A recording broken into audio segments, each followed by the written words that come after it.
everyone, it's Lizzie. Welcome back to my channel. Today's video, I'm going to show you guys all about sinking funds. So how to break down sinking funds, how to prepare for future expenses. And that's really what I use sinking funds for. You're planning for something that is coming ahead. So that could be, a big one is Christmas.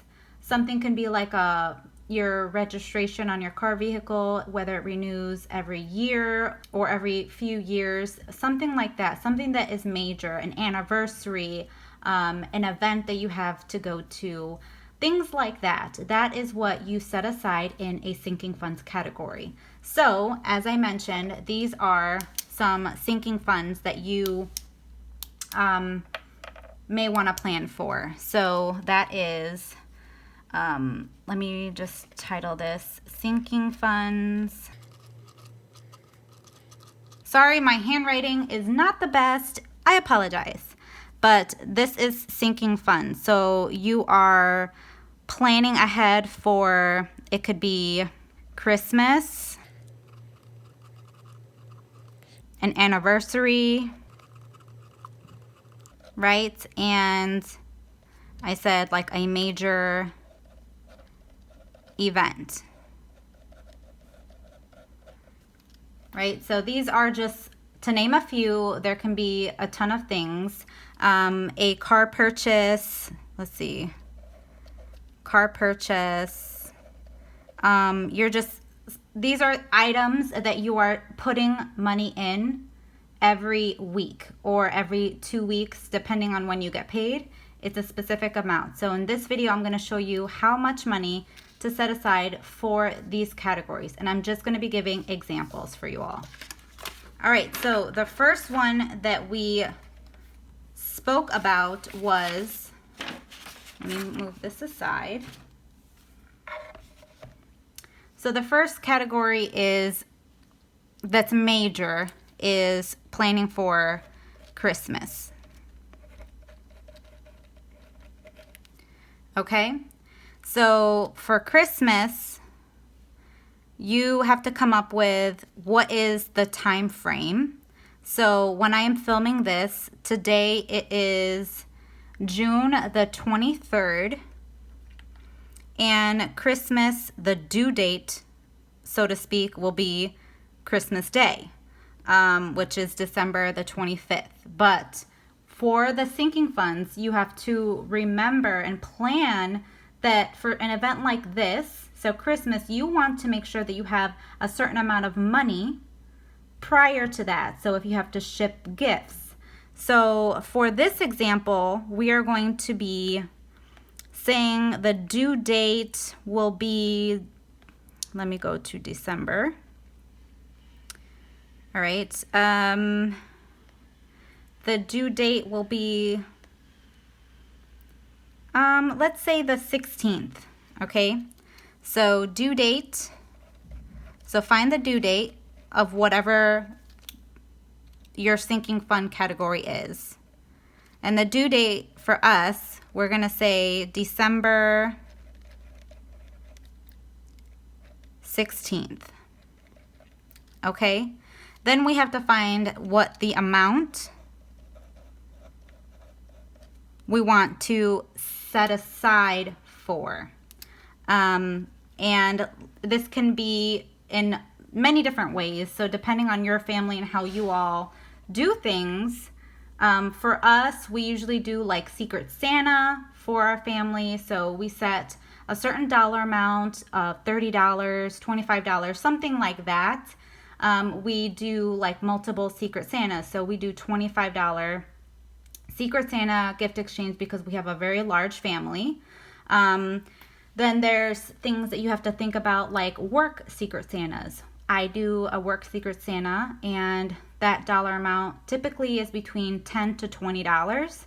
And then our church also has different events. So you have to plan for like all of that stuff, right? And then everyone that you want to buy for. So for this example, just to make things easier, let's just say that you are a family of 4. Let's say you and your spouse and then 2 other people, or you, your brother, and your parents, something like that. Okay, so it's a family of 4, and for everyone, oops, sorry, I moved this.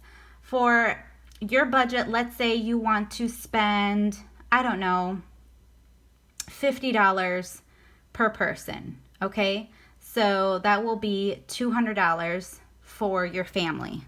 So I'm just going to list this down, okay? So for your family, you want to spend $200. Again, this can be whatever number pertaining to you. I'm just giving you an example. So this is for a family of 4. Family of 4 example. Then you want to think about, like I said, Secret Santas. Those are things that sometimes we forget. And let's say you have one for your family, one for work, and then one for church. And they're typically $25 is what I've been seeing. So 3 Secret Santas at $25 a piece. So you want to plan for spending $75 for Secret Santa, okay? And then you can list other things if you have other events that are going on during the Christmas season. So think about all of those aspects of things. So now this is the total amount that you have to budget for, right? So $275. Now we have to think about how many paychecks is left until the due date. So I hope I explained that right. So how many paychecks you have from this day. We are halfway through the year, guys, so you really have to start planning for Christmas if you want to be ahead and be prepared. So from this day up until the due date, December the 16th, you need to think about how many paychecks you have, and then we're going to divide and figure out how much money you should set aside each one of those paychecks. So we're going to use my situation. I get paid twice a month. I get paid bi-monthly on the 15th of every month and then the last day. So we're just going to use me as that example. So today being June 23rd, and we're just going to count. Let me brighten this a bit. We're just going to count how many paychecks I have up until the 16th, okay? So I know I get paid the last day of the month. If the last day of the month falls on a weekend, I get paid that Friday, okay? Same thing goes for the 15th. So we are here, and we're just going to start counting. So we have 1, 2, 3, 4, 5, 6, 7, 8, 9, 10, 11, and 12. Okay, so 12 takes us to December the 13th. So number of pays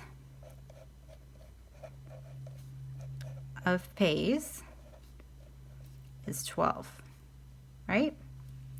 So now you want to take $275, which is the total amount that you want, and you want to divide it by 12.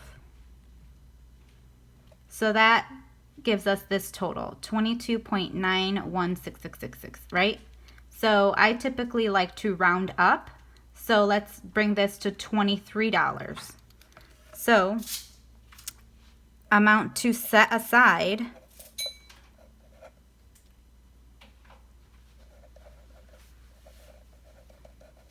is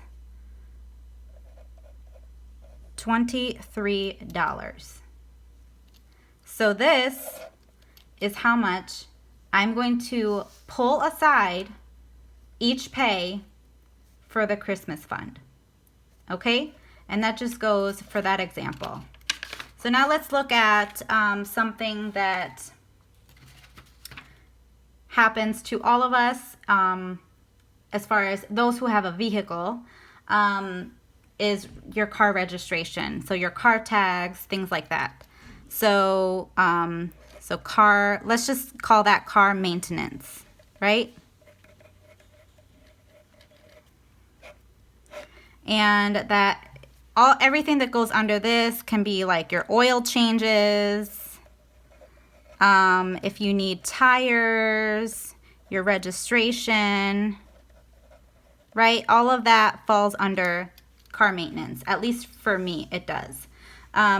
So let's say for me, my car registration for one of my cars is typically like $120, and my registration is up in March. So let's say that this is $125.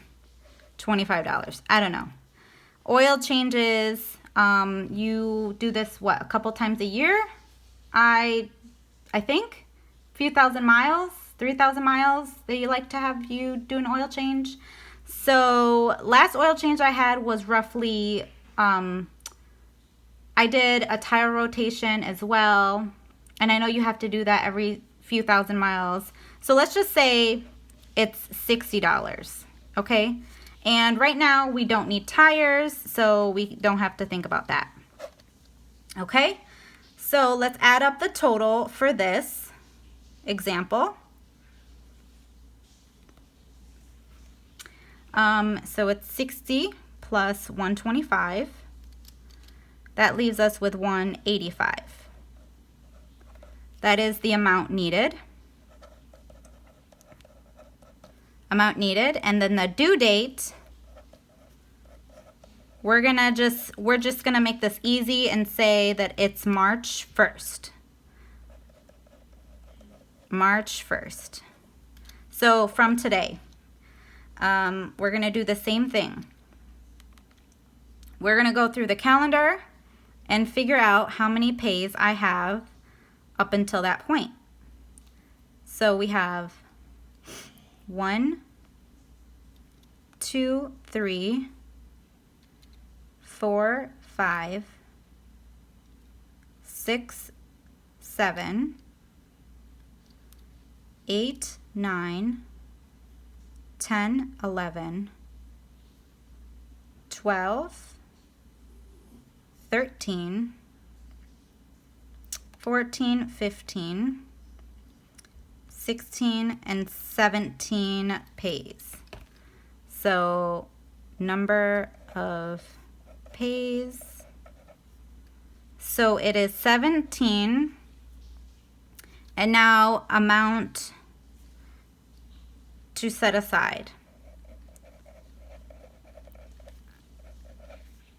Amount to set aside. We're going to do the total 185, and we're going to divide that by the number of pays, which is 17. So this gives us 10.88 and all these numbers, so we're just going to round that up like I said prior. So we're going to round that up to $11. So $11 is the amount of money that I am going to set aside weekly for this particular sinking fund. Now, for your budget, the way that I usually figure it out is you list out all of your expenses, right? So it's your income minus your expenses, right? And it gives you a leftover dollar amount, okay? Hopefully it gives you a leftover dollar amount, or else you have to cut back on some expenses or increase your income. So now with this leftover funds is what you use to set aside for Christmas and for your car and for other things, okay? Now I go into detail on my budget on cash envelope videos. This is a very just brief, short video on how I break down my sinking funds. And it is really easy. You can do this for different things. Like I said, major events, things that you are planning for, vacations. Those items is what you break down into your sinking funds, and do it this way. So figure out what your dollar amount is. Break things down. Figure out when you want something to be completed by. Then break it down even further by how many pays do you get up until that before that due date, right? And then that's when you narrow it down to how much money you want to set aside for that event or for that thing that you want. So this actually allows it to be so much easier for you to save and pay cash for things than just putting things on a card and like not being prepared. Even though, yes, we do realize that there are certain things that come up that you didn't plan for, but at least this gives you that cushion and, you know, the ability to access those envelopes, those sinking funds, so that you can pay for these items. So I really hope that this kind of explained the whole sinking funds thing that is going around for budgeting, but it really is helpful if you apply it in your budget. And I hope that this helps you guys. I hope you utilize this whole information that I broke down, this example, and that you found it helpful. Well, that's it for today's video. I hope to see you on the next one. I'll catch you guys then. Bye, guys.